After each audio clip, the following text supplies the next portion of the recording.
Hello friends, আপনাদের সামনে একটি নতুন ভিডিও নিয়ে আমি হাজির। আজকের ভিডিওটা দেখে বোঝাই যাচ্ছে সামনে একটা ছোট্ট কেক। এটা হলো আমাদের অ্যানিভার্সারি সেলিব্রেশনের কেক। তো এই দুজনে মিলে একটুখানি ঘুরিয়ে একটু আগে দেখিয়ে দিলাম। ছেলে ঘুমাচ্ছে আর আমরা দুজন, তার মধ্যে কারেন্ট অফ। তো দুপুরবেলাতেই তখন চলো কেকটা কাটা যাক। 3 ইয়ার্স অ্যানিভার্সারি সেলিব্রেশন, জাস্ট নিজেদের মতো করে এমনি ঘরের মধ্যে।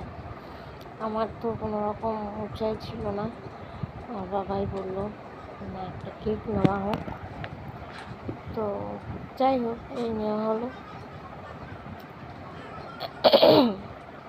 এবার কেক কাটিং পর্ব চলছে। Happy anniversary.